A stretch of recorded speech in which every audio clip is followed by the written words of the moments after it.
बच्चों, मैं डॉक्टर सुनीता नंदल कक्षा 10th के लिए काव्य खंड में व्याख्या लेकर आई हूँ। कविता है कन्यादान, कवि है ऋतुराज। पद्यांश देखिएगा। माँ ने कहा पानी में झांक कर अपने चेहरे पर मत रीझना, आग रोटियां सेकने के लिए है, जलने के लिए नहीं। वस्त्र और आभूषण शाब्दिक भ्रमों की तरह बंधन है स्त्री जीवन के। माँ ने कहा लड़की होना पर लड़की जैसा दिखाई मत देना। माँ ने कहा पानी में झांक कर अपने चेहरे पर मत रीझना, आग रोटियां सेकने के लिए है, जलने के लिए नहीं। वस्त्र और आभूषण शाब्दिक भ्रमों की तरह बंधन है स्त्री जीवन के। माँ ने कहा लड़की होना पर लड़की जैसा दिखाई मत देना। प्रसंग क्या है इसका? प्रस्तुत पद्यांश हमारी हिंदी की पाठ्य पुस्तक क्षितिज भाग 2 में संकलित कन्यादान कविता से लिया गया है। इसके कवि श्री ऋतुराज जी हैं। ऋतुराज जी ने एक माँ के द्वारा विदाई के समय पुत्री को दी जाने वाली जो शिक्षा है, जो सीख है, उसका उल्लेख किया है। अक्सर नारियों को कोमल, कमजोर, असहाय बता जाता है। माँ अपनी बेटी को इस भ्रम को तोड़कर माँ अपनी बेटी के इस भ्रम को तोड़ करके जीवन जीने की शिक्षा देती है।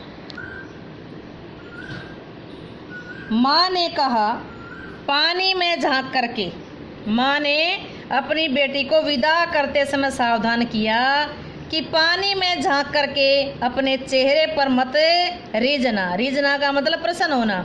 अपने सौंदर्य पर इतना सजग रहना किसी प्रशंसात्मक शब्दों में उलझ करके अपने जीवन को स्वतंत्र रखना। क्या कहा? पानी में झांक कर।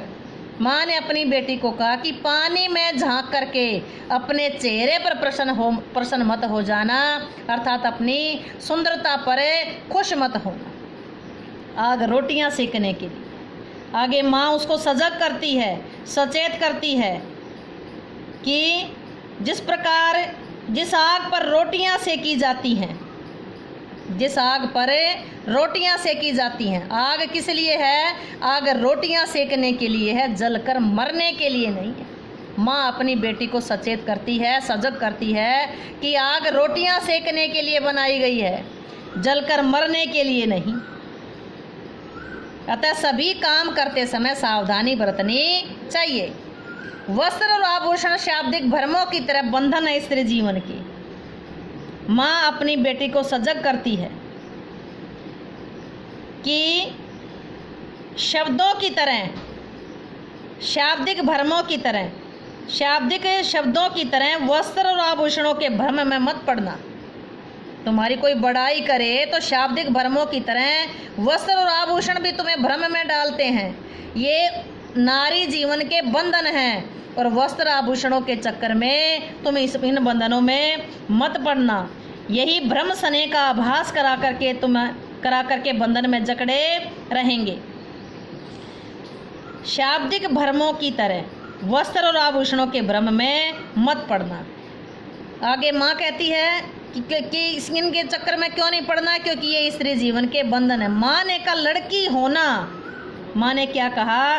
तुम लड़की की तरह मर्यादा में रहना, तुम लड़की की तरह मर्यादित व्यवहार करना, किंतु लड़की जैसा दिखाई मत देना, लेकिन लड़की जैसा कमज़ोर दिखाई मत देना, लड़की जैसी कमज़ोर दिखाई मत देना।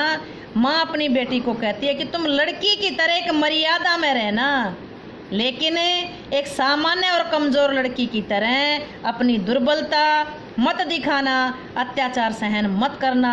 तुम हर तरह के शोषण का साहसपूर्वक सामना करना, साहसपूर्वक मुकाबला करना। फिर देखिए, माँ ने अपनी बेटी को कहा कि पानी में झांक करके तुम अपनी सुंदरता पर रीझ मत जाना, प्रसन्न मत हो जाना। कि किसी की तो जो तुम्हारे रूप के सौंदर्य की बड़ाई करे और तुम उस बड़ाई के चक्कर में खुश हो जाओ। आग रोटियां सेकने के लिए है, जलकर मरने के लिए नहीं। परिस्थितियां कैसी भी हों उनका सामना करना चाहिए, परिस्थितियां कैसी भी हों उसमें सावधानी बरतनी चाहिए। वस्त्र और आभूषण शाब्दिक भ्रमों की तरह बंधन है स्त्री जीवन के। शाब्दिक भ्रमों की तरह, शाब्दिक शब्दों की तरह, प्रशंसात्मक शब्दों की तरह वस्त्र और आभूषण है तुम्हें भ्रम में डालेंगे, उस भ्रम में मत पड़ना, क्योंकि वस्त्र और आभूषण नारी जीवन के बंधन हैं, उन बंधन के चक्कर में मत पड़ना। माँ ने कहा कि तुम लड़की की मर्यादा में रहना, एक लड़की की मर्यादा जो होती है उस मर्यादा को मत भूलना, उस मर्यादा में तो रहना, लेकिन एक लड़की जैसा नाजुक, कोमल और कमज़ोर नहीं बनना, दिखाई नहीं देना। लड़की जैसा कमज़ोर, नाजुक और अत्याचार सहन करने के लिए दुर्बलता मत दिखाना। तुम हर तरह के शोषण का यानी कि डट करके सामना करना, डट करके मुकाबला करना। इस पर ध्यान से, पानी में झांकना, लड़की होना, रोटियां सेकना, जलने के लिए नहीं आदि अनेक जो प्रयोग इसके उदाहरण हैं, जो सांकेतिक होते हुए भी बड़ा गहरा, बड़ा गूढ़ अर्थ समेटे हुए। क्या ये यानी कि सांकेतिक है, शब्द सांकेतिक है, लेकिन अपने गूढ़ अर्थ समेटे हुए हैं। भाषा सरल, सरस, तत्सम, तद्भव शब्दों से युक्त है। भाषा में व्यवहारिकता है, भाषा में रोचकता है।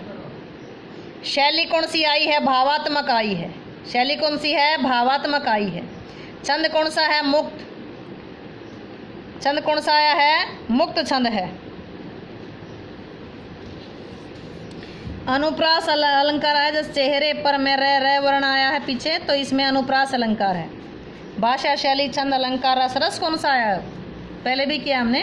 करुणा रस है, माधुर्य गुण है, दृश्य बिंब है, और अभिधा की जगह यहाँ लक्षणा शब्द शक्ति का प्रयोग करेंगे। लक्षणा शब्द शक्ति है, क्योंकि यहाँ रोटियाँ सेकना, आभूषण, शाब्दिक वर्मों की तरह जो ये भाषिक प्रयोग हैं, इसमें लक्षणा शब्द शक्ति का प्रयोग हुआ है।